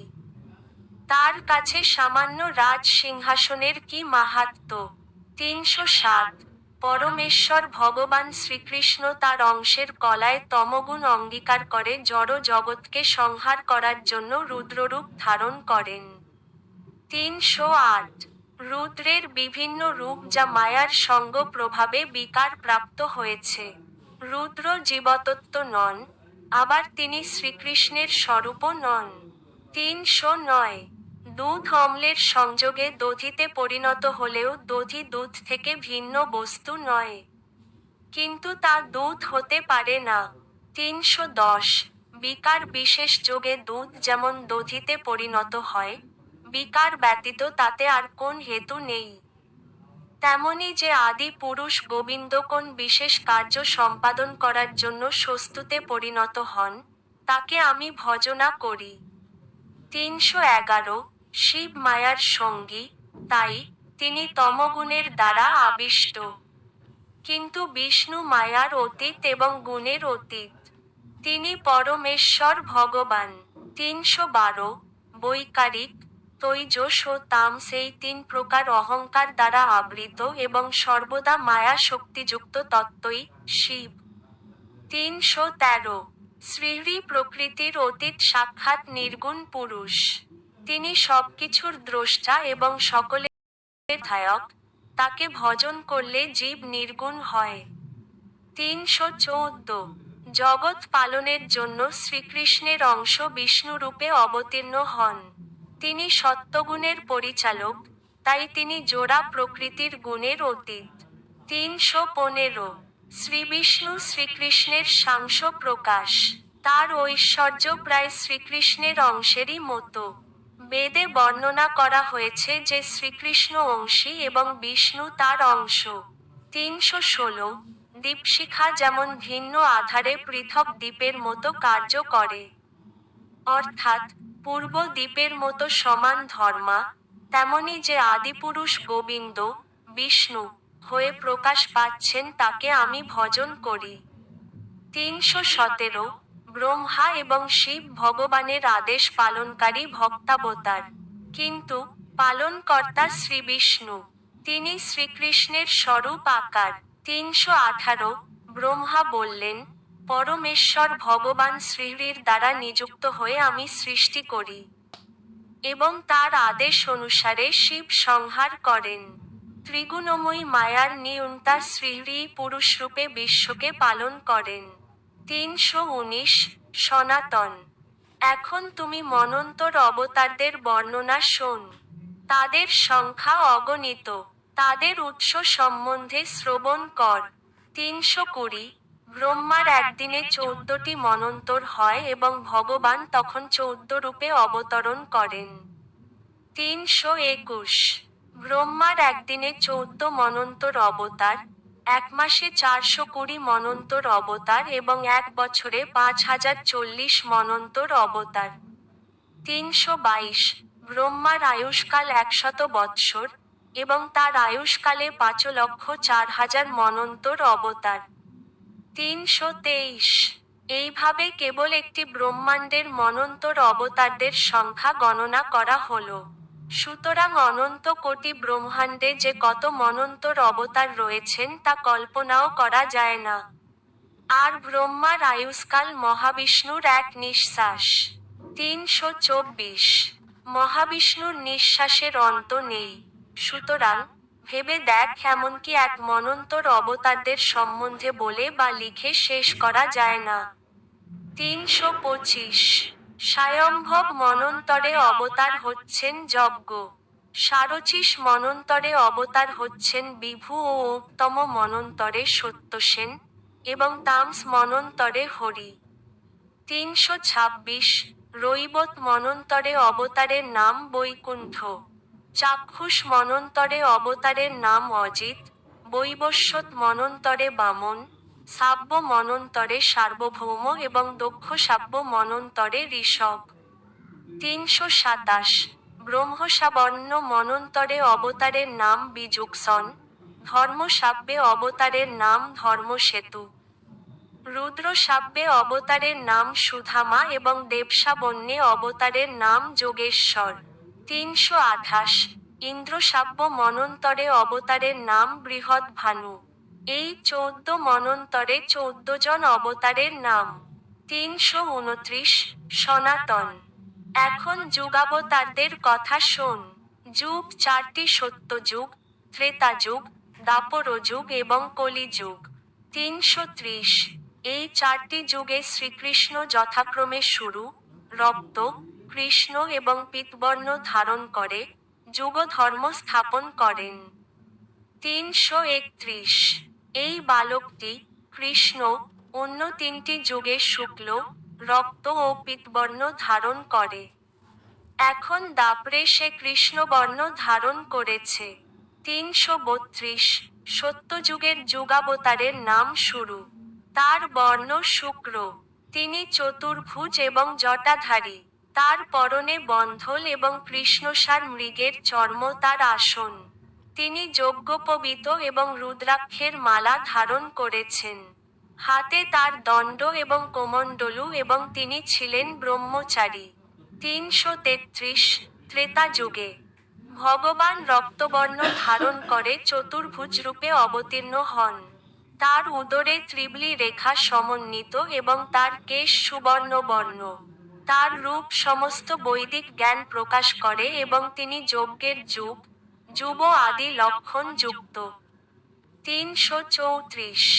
সত্যযুগে শুরুমূর্তি ধারণ করে ভগবান সত্যযুগের যুগধর্ম ধ্যান শিক্ষা দেন। তিনি কৃপা করে কর্দম মুনিকে বরদান করেছিলেন। 335। সত্যযুগের মানুষেরা সাধারণত পারমার্থিক জ্ঞানে অত্যন্ত উন্নত ছিলেন এবং তাই তারা অনায়াসে শ্রীকৃষ্ণের ধ্যান করতে পারতেন। ত্রেতা যুগের যুগধর্ম হচ্ছে যজ্ঞ। রক্তবর্ণ ধারণ করে ভগবান সেই যুগের মানুষদের যজ্ঞ করান। 336। দ্বাপর যুগের মানুষদের ধর্ম হচ্ছে শ্রীকৃষ্ণের শ্রীপাদপদ্মের অর্চন করা। তাই কৃষ্ণবর্ণ ধারণ করে শ্রীকৃষ্ণ মানুষদের অর্চন করতে অনুপ্রাণিত করেন। 337। দ্বাপর যুগে পরমেশ্বর ভগবান শ্যামবর্ণ ধারণ করে অবতীর্ণ হন। তিনি পীত বসন পরিহিত এবং তার হাতে অস্ত্রশস্ত্র শোভা পায়।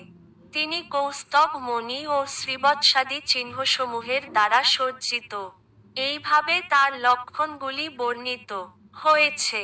338। পরমেশ্বর ভগবান শ্রীবাসুদেব, শঙ্কর্ষণ, প্রদ্যুম্ন ও অনিরুদ্ধকে আমি আমার সশ্রদ্ধ প্রণতি নিবেদন করি। 339। এই মন্ত্রের দ্বারা দ্বাপর যুগে শ্রীকৃষ্ণের পূজা করতে হয়। কলিযুগের যুগধর্ম কৃষ্ণ নাম সংকীর্তন। 340। পীত বর্ণ ধারণ করে কলিযুগের যুগধর্ম সংকীর্তন প্রবর্তন করেছেন এবং তিনি তার ভক্তদের সঙ্গে নিয়ে সবাইকে প্রেম ভক্তি দান করেছেন। 341। ব্রজেন্দ্রনন্দন শ্রীকৃষ্ণ স্বয়ং এই কলিযুগে যুগধর্ম প্রবর্তন করেছেন। তিনি স্বয়ং ভগবৎ প্রেমে মগ্ন হয়ে নৃত্য কীর্তন করেছেন এবং তার ফলে সমস্ত জগৎবাসী হরিনাম সংকীর্তন করছে। 342।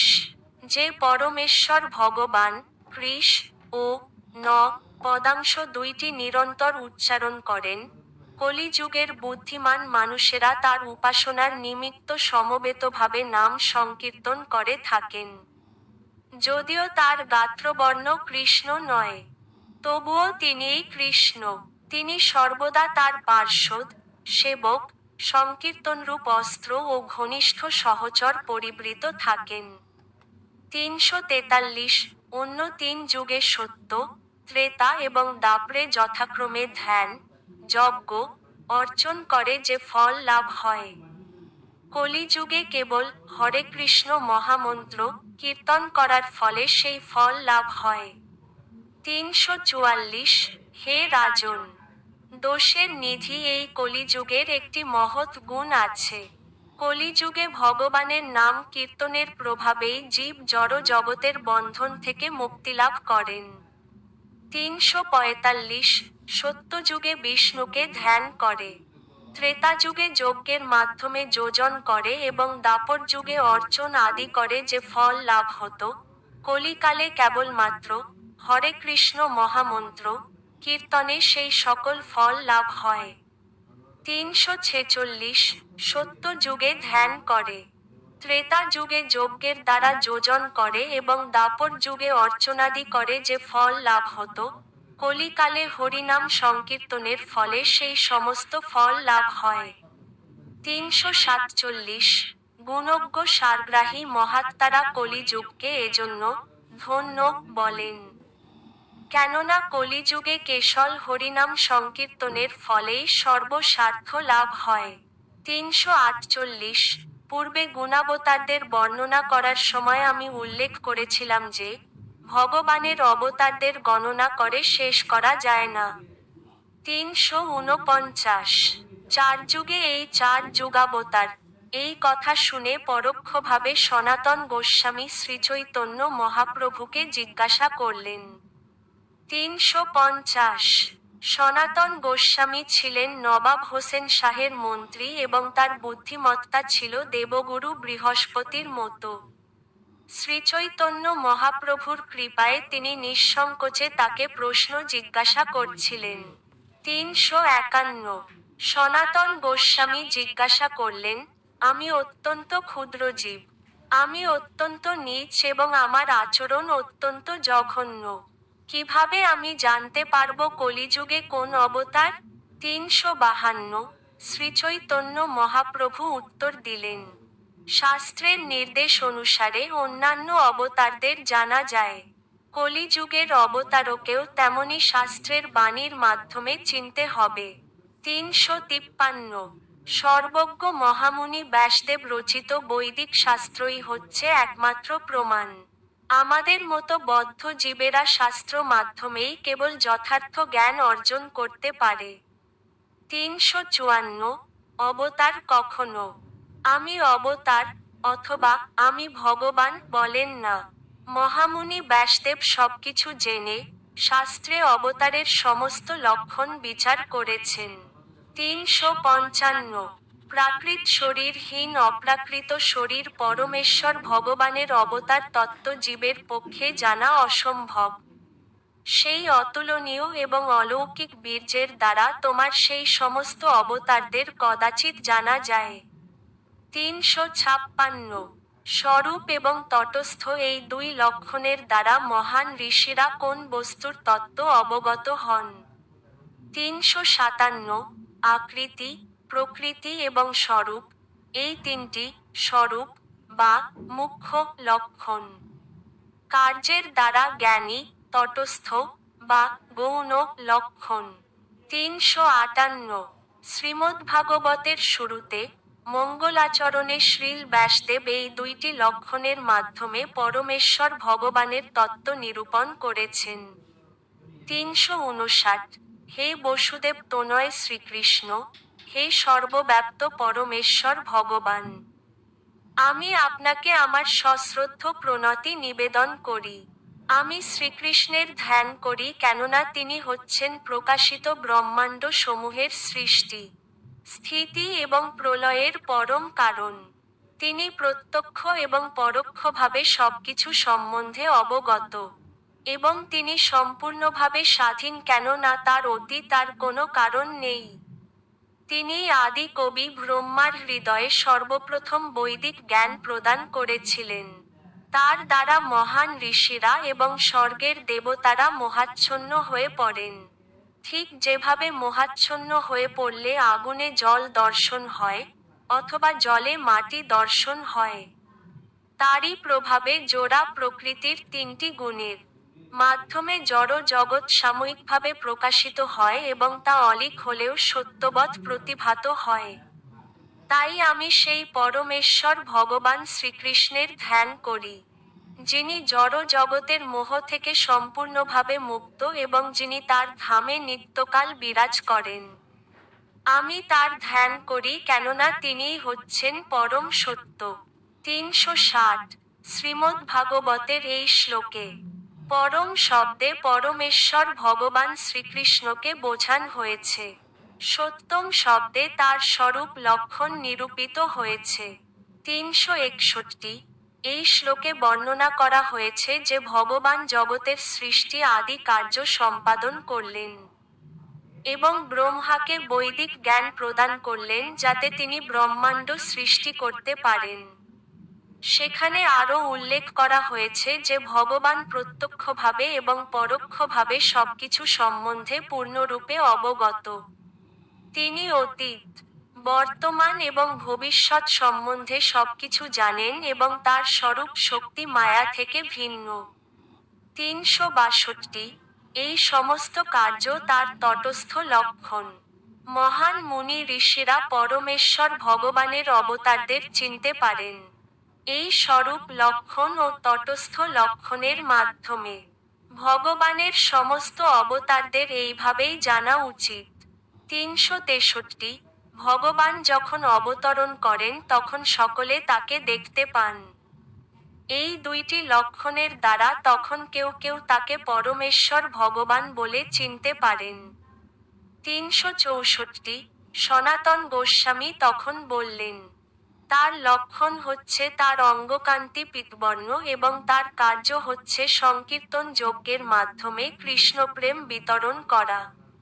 365 এই লক্ষণগুলির মাধ্যমে কলিকালের শ্রীকৃষ্ণের অবতারকে চেনা যাবে। আপনি সুদৃঢ়ভাবে সেই কথা বলুন, যাতে আমার সমস্ত সংশয় দূর হয়। 366 শ্রীচৈতন্য মহাপ্রভু তখন বললেন, সনাতন, তোমার চাতুরালি ছাড়, এখন আমি শক্তাবেশ অবতারের বর্ণনা করছি তা শোন। 367 শ্রীকৃষ্ণের অসংখ্য শক্তাবেশাবতার, তাদের মুখ্য কয়েকজনের নাম উল্লেখ করে তাদের দিগদর্শন করছি। 368 স্যাবেশাবতার দুই প্রকার, মুখ্য এবং গৌণ।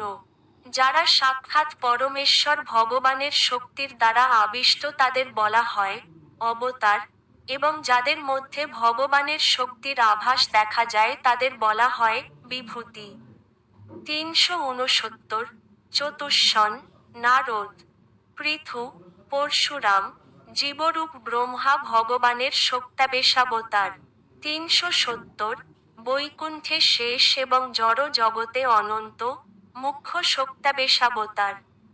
বিস্তারিতভাবে বিচার করলে তাদের গণনা করে শেষ করা যাবে না। 371-372 চতুষ্ষণে জ্ঞান শক্তি, নারদে ভক্তি, ব্রহ্মায় সৃষ্টি শক্তি, অনন্তে ভূ ধারণ শক্তি, শেষে স্বসেবন শক্তি, পৃথুতে পালন শক্তি, পরশুরামে দুষ্টনাশক শক্তি তিনি সঞ্চার করেছেন।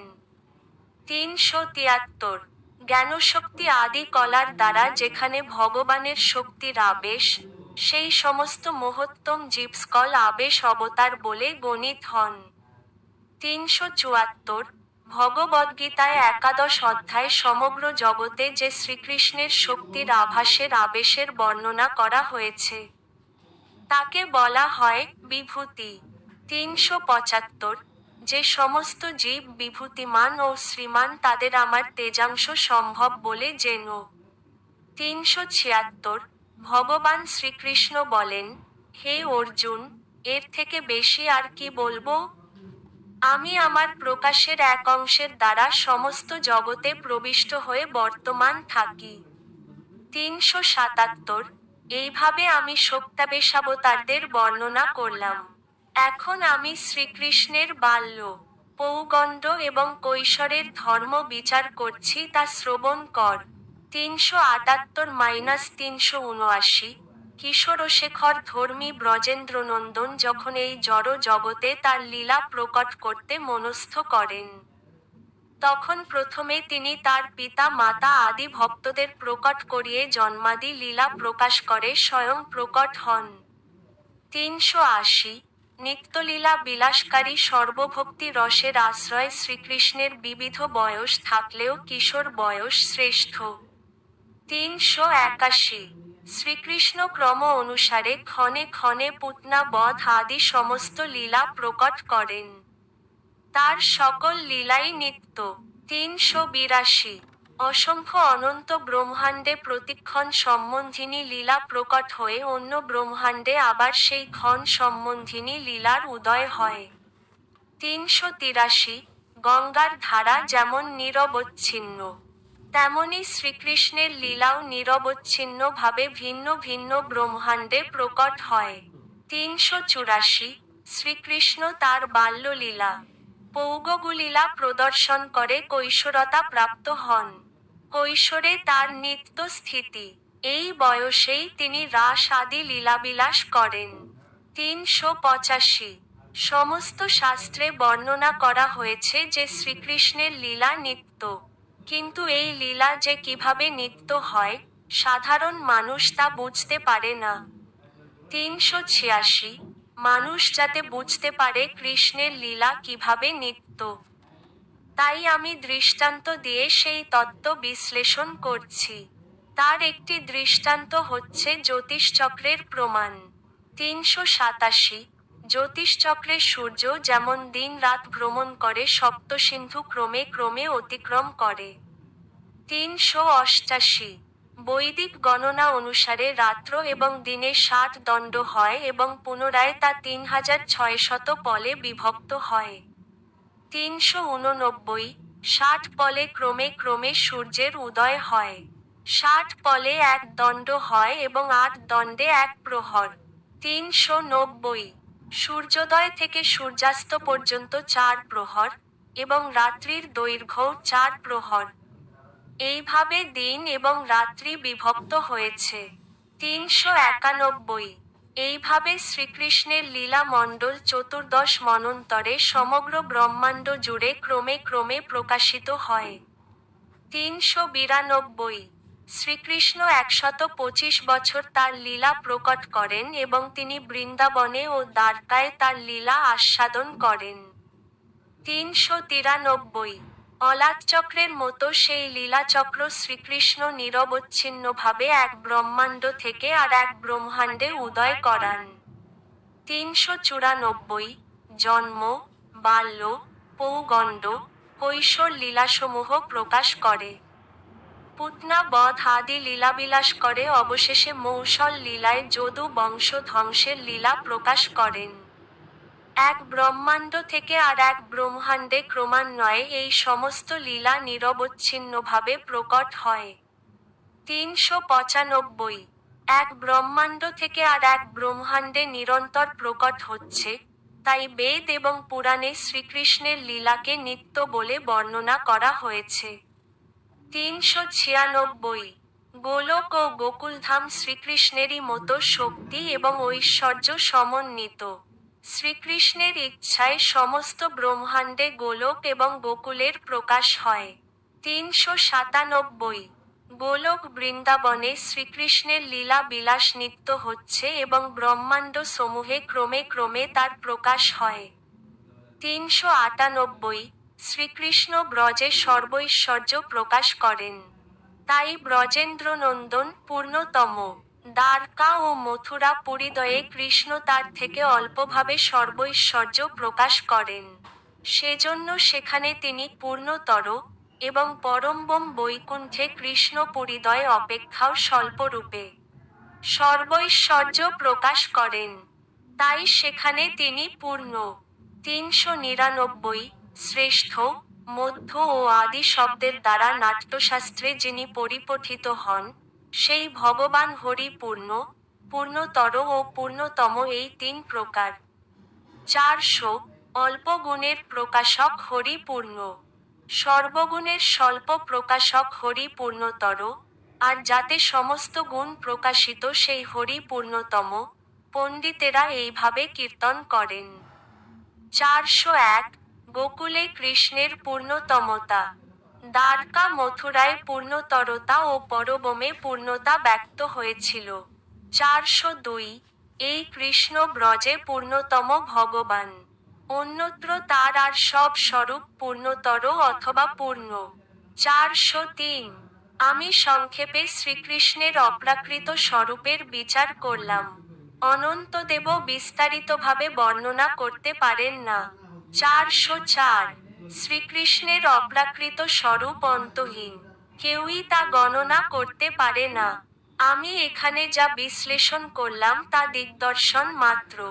তা গাছের শাখাকে ইঙ্গিত করে চাঁদ দেখানোর মতো। 405 এই তত্ত্ব যিনি শোনেন, তিনিই ভাগ্যবান।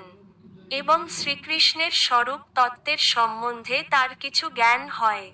406 শ্রীল রূপ গোস্বামী এবং শ্রীল রঘুনাথ দাস গোস্বামীর শ্রীপাদপদ্মে আমার প্রণতি নিবেদন করে এবং তাদের কৃপা প্রার্থনা করে। তাদের পদাঙ্ক অনুসরণপূর্বক আমি কৃষ্ণদাস শ্রীচৈতন্য চরিতামৃত বর্ণনা করছি। ইতি বারাণসীতে শ্রীচৈতন্য মহাপ্রভুর সঙ্গে সনাতন গোস্বামীর সাক্ষাৎকার এবং শিক্ষালাভ শীর্ষক শ্রীচৈতন্য চরিতামৃতের 20 পরিচ্ছেদ সমাপ্ত। সম্পাদনায় ঋষিকেশ নাথ।